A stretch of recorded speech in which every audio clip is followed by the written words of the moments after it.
Alright, yesterday's Snapchat got a lot of attention, a lot of messages. I haven't been able to get back to them all. I'm going to follow up this morning with what could potentially be my best Snap story ever. It's going to be broken into 5 sections. The first 3 are going to be mini lessons. The mini lessons should take around 2 minutes, I'd say. Then we're going to actually do a test. This is going to be a real test that you can submit and answer via Snapchat, and I'm going to let you guys know what the results were and all. And the final section is going to explain that if you apply these 3 mini lessons and you nail the test result, how you can retire in 4 years. If you're not interested in retiring in 4 years, don't watch this. It's not for you. Get back to work. This is a price chart, specifically the pound versus the Canadian dollar. And it goes up and down and moves in various cycles. It's called the breathing cycle of the market, and contrary to popular belief, it's not random. As you can see, we have a run, and then we pull back. We have a run, and then we pull back. A run, pull back. Run, pull back. Run, pull back. Run. Okay, if you wanted to buy, where do you think you might buy? Most rookies see the big run, they get excited, they don't want to miss out on any more profit, and they buy right here and get nailed by the pullback. Effective traders have patience. They wait for the pullback and then catch an entry somewhere around these levels when the pullback has formed. The trade triggers and they run into profit. So lesson 1 is wait for a pullback before looking for entries. Buy on the pullbacks, sell on the runs. Lesson 2 is candlestick patterns. Every day the market will open at a certain price. It'll usually make a low, make a high, and then close at some other price. If it closes higher than it opens, naturally it's a green day, it's an up day. And if it closes lower than what it opens, it's a red day, it's a down day, the market moves down. Naturally, if the market does something like this, that indicates that there's a lot of momentum happening. And if the next day is like this, smaller, momentum is slowing. This is what we call deceleration, and when it happens, it's usually an indication that there could be a reversal about to form, or the start of the next phase, which could be the pullback phase. At the end of any move, whenever we start to see this deceleration, there's a few candlestick patterns that, when they form, really increases the probability of that reversal happening. That's the doji, the high test, and the tweezer top pattern. And they all do this for good reason, which we don't really have time to go into in this Snapchat lesson.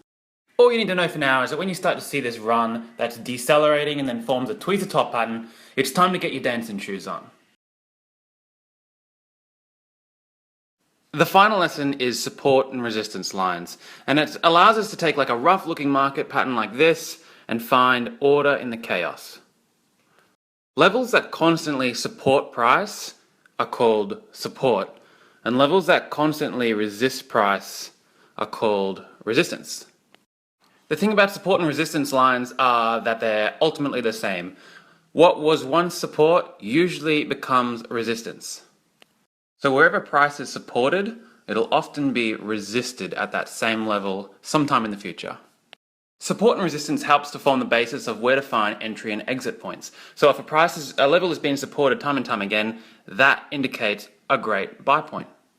Likewise, when you're trading into a strong resistance level like this, it also is a great place to exit. Buy low, sell high. Now, the reason this happens is not some kind of black magic. It happens because of supply and demand in the market, and the mechanics of which can be explained if I have more than 1 minute. Okay, that's it. In summary, we want to look for a pullback, we want to see one of these 3 candlestick patterns ideally, and we want support and resistance. Let's do a test. Alright, here's the Australian dollar, and this is the price action for the last few months. We have a run, a pullback, a run, a pullback, a run, a pullback. On close inspection, you can see that at the top of this run, we've formed a tweezer top. The final thing I'm going to do is draw this horizontal purple line in and see how many touches it gets. So we've got one there, and one there, and one there, and one there.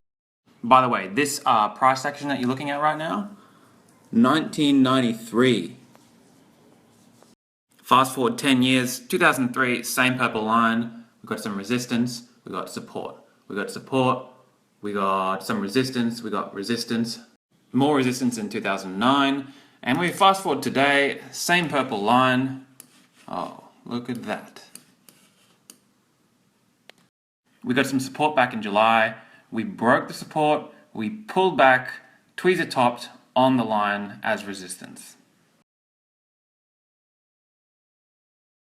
So we have a pullback, we have a tweezer top, and we have a resistance level that's held true for 17 years. So here's the test question. At the point of these tweezer tops forming the other day, what is more likely to happen? Price moving up or price moving down? Okay, you're going to submit the answer via screenshot. So the next two snaps that I put up, you're going to screenshot. I'm going to put an up and a down one. Screenshot your answer.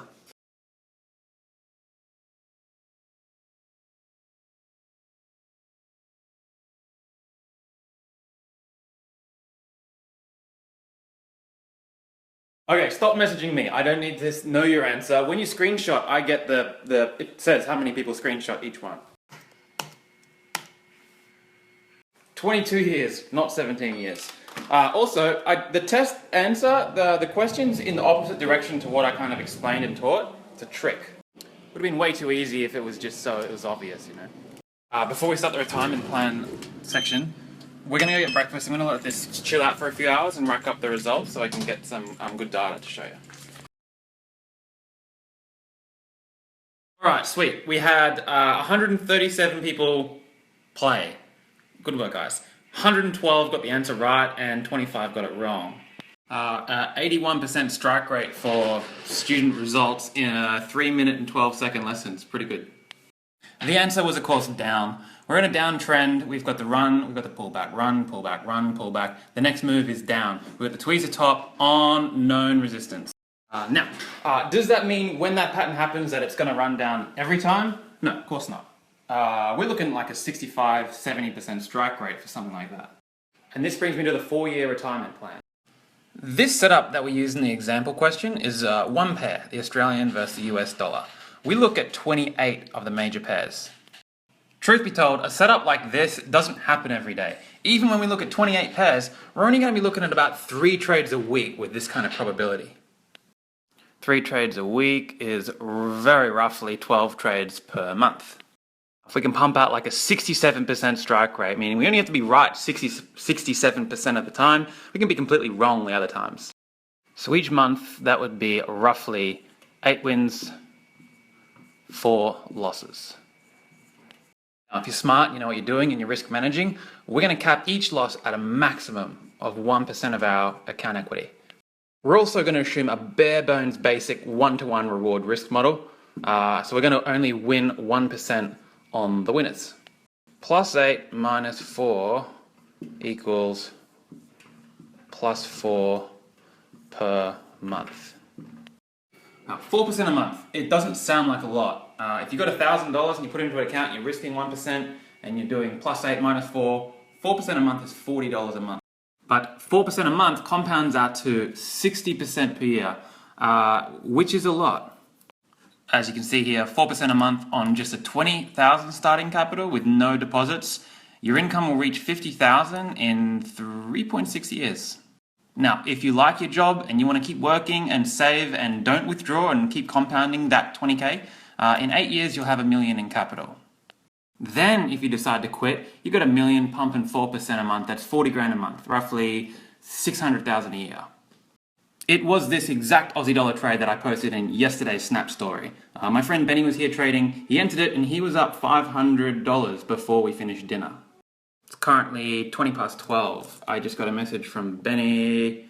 He's currently up $2,500 on this move. I am going to get a foot massage now. I'm late for it. One frequently asked question. I don't have $20,000 for starting capital.